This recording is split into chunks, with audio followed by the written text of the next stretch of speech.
Hi everybody, this is Kevin and welcome back to another video. And today I wanted to share my thoughts on the very first episode of Fairy Tail 100 Years Quest, which I watched this past Sunday. And I gotta say, man, I didn't think I was gonna come back to doing weekly episode reviews of any anime series, but the 24 minutes that I spent watching that episode, I had a smile across my face the entire time. And it reminded me of why I love Fairy Tail so much. The cast of characters, the voice acting, the openings and endings, the music, the OST. It's just fantastic. And, you know, I don't know if it's because I read the entire original manga and watched the entire anime, filler and all, the OVAs, the 2 movies. And I also am relatively close to getting caught up on the Fairy Tail 100 Years Quest manga. The last volume I read was volume 12. But just watching this again, it's like being reunited with old friends. Just seeing all my favorite characters again. Natsu, Happy, Lucy, Gray, Urza, Wendy, Carla, you name it. The new characters like Toka. At the very end, we got the cameo from Mercphobia and Caramel. Eleftheria. In the opening, we see the Diablos members in Kiria, Madmole, Scullion. Just fantastic. And I know people were hesitant about the animation quality from JC's staff, who also worked on Eden Zero. But I have to say, man, the characters all looked great. There was fan service out the wazoo, which is to be expected in Fairy Tail. But just incredible. How can I not talk about it? So let's just go through all these pictures I put together here. Kind of a little slideshow going through these tabs, starting with Natsu and Happy. Seeing Magnolia again, the Fairy Tail Guild, Makarov, and mind you, this is a year after the end of the final season, the final arc against Zerafin and all of them. So we see the Fairy Tail Guild back to its former glory.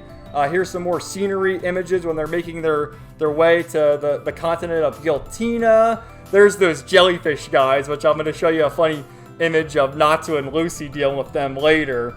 But there's Urza. There she is some more. Wendy and Lucy with the little jellyfish characters. And I always love how, even in the original series, Lucy would always change her outfit from, you know, wearing that's the final season attire, to when she had her vest on, to just all sorts of great, cute little outfits, her star dresses.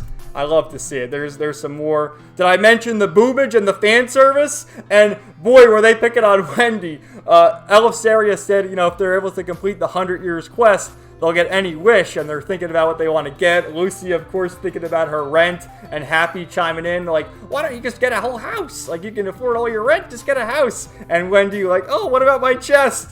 You'll grow into it in due time, Wendy. Don't worry about it. But there she is writing her diary, which I love how they still continue to have Lucy be the narrator. You know, it's kind of been a debate over the years as to who the main character of Fairy Tail is. I think it's both Natsu and Lucy, but in all the instances where there is a narrator, it's always Lucy. And at the very end of the final season, you know, Lucy wrote her book chronicling her journey, so there's that. We got to see Virgo again, which you see the broken key of Aquarius at the bottom there, and that's the subtle foreshadowing that Lucy could be reunited with Aquarius, and also that was her pondering with Eleftheria whether or not she would be able to bring Aquarius back. And Virgo had a funny jab too, like, oops, I should have said that. I need to be punished now. It's just great to see Virgo again. So cute. Here's a funny little gag with Lucy and Gray. So they're talking about, you know, Fairy Tail, it's just a name.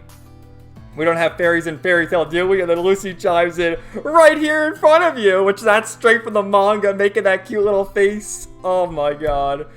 There's the jellyfish. You saw them earlier. Natsu has the great idea, like, oh, let's eat one. And they start, like, they won't leave their mouths. They're trying to pull it out. Happy starts eating one too. And Gray's like, oh, you guys knock it off. Urza's trying to keep the peace as usual, trying to be the adult there. Oh, I just love these guys so much, making their derpy faces, like, oh no, what's going on? That's Lucy again, thinking about the wish, what they're gonna get. All she's thinking about is her rent money. And then Happy says, oh, just buy a house, will you? And Eleftheria, the wizard, he he starts teleporting all over the place, and then eventually shrinks and goes in Lucy's cleavage there, in between her boobies. And then Natsu comes up, and he grabs his hand and sticks it right down in there, like, get out of there, you pervy old man! And Elisaria is saying, oh, I haven't seen such beautiful mages in such a long time. Like, you're a sight for sore eyes. And this always happens with Natsu and Lucy. One of the iconic parts later on in 100 Years Quest is Natsu goes a little berserk in one of his battles, and Lucy calms him down. And she mentions how, like, the fire burned her shirt off, and her boobs are burned too. And Natsu, like, lifts up her shirt, and he's like, there's no problem here, they look fine. It's just typical Natsu and Lucy. You gotta love it. But of course, there's a B-plot going on. One of the new characters being Toka, the white mage, over to the right there. And there's some other mages who show up trying to join Fairy Tail, the cocky guy to the left, and then the little kid. And right away, Loxus isn't having it from the cocky guy and scares him away, and then the little kid runs off too. But of course, Toka stays behind. We have the Ragin tribe. That's Loxus's group there, with Evergreen, Freed, and Bixlow. Always good to see them. There's Toka basically saying that she joined Fairy Tail for Natsu. It's her Natsu-sama. Oh, where's Natsu? And then Juvia's thinking, like, why did Gray-sama leave me behind? I have to go find Gray-sama. And she asked Master Makarov, she's like, oh, I have to go join them. Juvia requests a job for Juvia to accept and look for Gray-sama. And you see Makarov is just looking at her like, what is your problem, girl? So Juvia's like, I'm gonna go. And Toka starts name-dropping all the people who had, you know, interactions with Gray and could be possible love interests, from Or, which is like his adoptive mother, okay? Altir, his adoptive sister. Kana, back there, I think Kana chimed in, oh no, Gray's not for me. The only love I have is this barrel of booze. Briar, not to mention Urza. And Briar is important because she's one of the Dark Guilds from Avatar. And I think Panther Lily and Gajia were the ones to bring that up. Which, yeah, Juvia hears all those names and like, what did you say? You mean all these women are cheating on my Gray-sama? And they're giving each other the side eye, and they start fighting. It's so funny, man. So this is when Panther Lily brings up Briar. Like, how does she know Briar? That's classified information with the Dark Guilds. And remember, Gajiel and Panther Lily were working for the Magic Council at one time. So Gajiel dons his detective hat and says, all right, Lily, we got to go investigate this. Which this goes back to not only his council days, but his Edalus counterpart. Which is so funny. And Panther Lily with his hat and a corncob pipe, and they're ready to go. Levy, that's, I guess his fiance. I mean, she's pregnant with his kid, right? They're not married yet, are they? But she's going to agree to accompany them and save up Juvia. Which there's an instance, this will probably happen in the next episode, when Gajiel is snooping on Toka, and there's like a pantsuit shot of Toku's ass, so I wonder if they'll include that. Oh, and then it ends here with Mercphobia and Caramel. So we're going to see them in the next episode. And just to see, Mercphobia, he's on a few of the covers, and he's been displayed before, and he's got his dragon form in the opening. We're going to go through the opening in a second here. But just for comparison's sake, being one of the new characters here, Caramel, there she is in the manga. So, a very faithful adaptation. I wasn't sure what color her hair would be, but it looks nice, and you see they got the nice skirt and exposed tummy. Oh yeah, it's still there. You better believe it, man. You better believe it. So a few more things to go through. That's from the opening with Kiria. I can fix her. I can fix her. Or maybe Loxus can fix her. Someone will fix her. And some brave Anon put together this nice collage with Lucy's chest. I mean, it speaks for itself. You gotta love it. This was awesome too. This was an instance in the actual episode where they were camping out, and this pays homage to the very first opening. This is the very first opening, man. Look at this. The nostalgia. Oh, I freaking love it. And then this is a piece of artwork that went out the same day it aired from Hiro Mashima, advertising the second Fairy Tail video game from Koei Tecmo.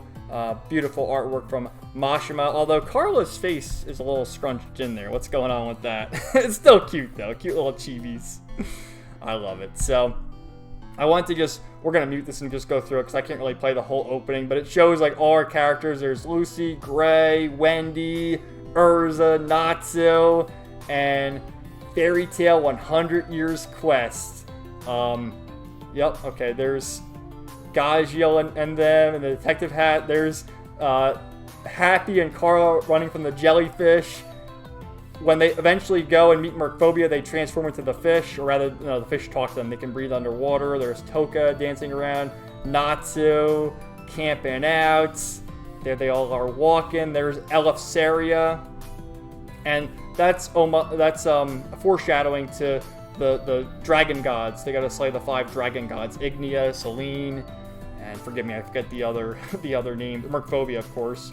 That's Diablos, Kyria, Mad Mole, Scullion, and this jobber, who I forget his name, but he's a jobber.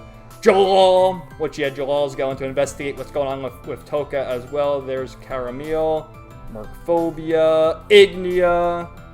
There they all are running to their attacks. We're going to probably see this fight in either episode 3 or episode 4, Urza versus Kyria.